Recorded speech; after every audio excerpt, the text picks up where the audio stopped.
ఏదైతే ఉందో అది తినడానికని ఇక్కడ కృష్ణుడు, బలదేవ్, ఆ సఖా వీళ్ళందరూ కలిపి ఇక్కడికి వచ్చారు.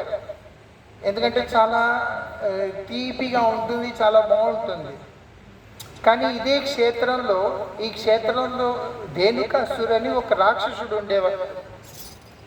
ఆ రాక్షసుడు కంసుడు పంపించిన ఒక భయంకరమైన రాక్షసుడు. ఎందుకు అంటే కృష్ణ బలదేవుని ఇద్దరిని చంపాలి అని. ఎప్పుడైతే బలదేవి ఇక్కడికి వచ్చారో అదే సమయంలో ధేనుకాసురు ఈ గాడిద కాలుతో తంతుందిగా. ధేనుకాసురు అంటే గాడిద అని, గాడిద రూపంలో ఉన్న ఆ రాక్షసుడు ఎవరైతే ఉన్నాడో ఆ కాళ్ళతోటి బలదేవిని తనడానికి ప్రయత్నించాడు. బలభద్ర స్వామిని ఎలా తంతారు మరి?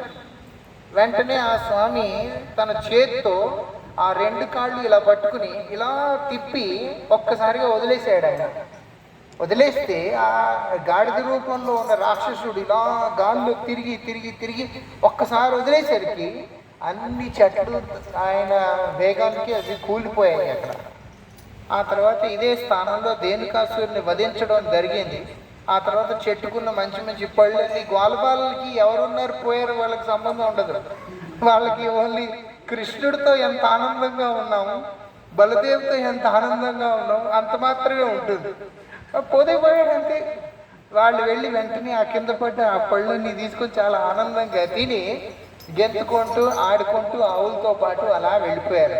ఇదే ఈ తాళ్వన్లో ముఖ్యంగా జరిగిన లీల. కానీ మన ఆచార్యులు ఏం చెప్తున్నారు అంటే మనలో కూడా ఒక గాడిద ఉన్నాడు అనా. నేను చెప్పట్లేదమ్మా, ఎవరేం అనుకోకండి, మన ఆచార్యులు చెప్తున్నారు.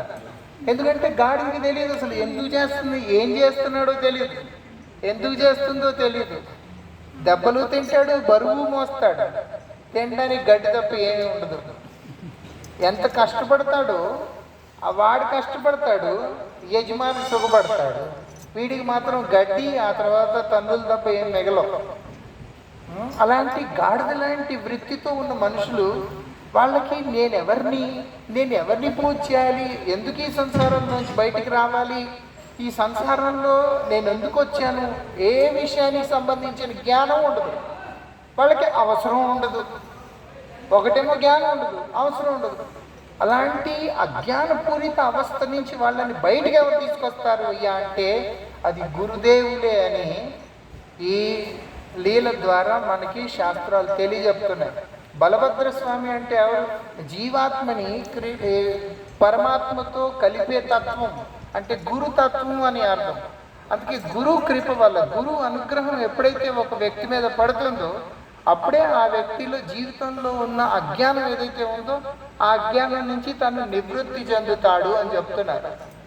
అందుకనే బలభద్ర స్వామి గురుదేవ్ ఆయన అనుగ్రహం వల్ల ఆ ధేనుకాసుడు ఎవరైతే ఉన్నారో ఆ గాడిద వృత్తి ఏదైతే మనలో ఉందో అవన్నీ నశించిపోయి మనం పవిత్రంగా మారుతాము అని దాని అర్థం. మొత్తానికి ఈ లీల జరిగిన స్థానం ఇది. ఇక్కడ మనం దండం పెట్టి ఇక్కడి నుంచి కుముదువానికి వెళ్తాం. అక్కడే మనం తర్వాత అక్కడి నుంచి మళ్ళీ ముందు ముందు మథుర వైపుకి వెళ్తాం. श्री तालवन धाम की जय, श्री बलदेव जी महाराज की जय, श्री कृष्ण बलदेव की जय, श्री रेवती मैया की जय, श्री वारिणी मैया की हरिनाम संकीर्तन की, पतित पावन श्री गुरुदेव महाराज की गौर ब्रह्मानंदे। पतित पावन श्री गुरुदेव महाराज की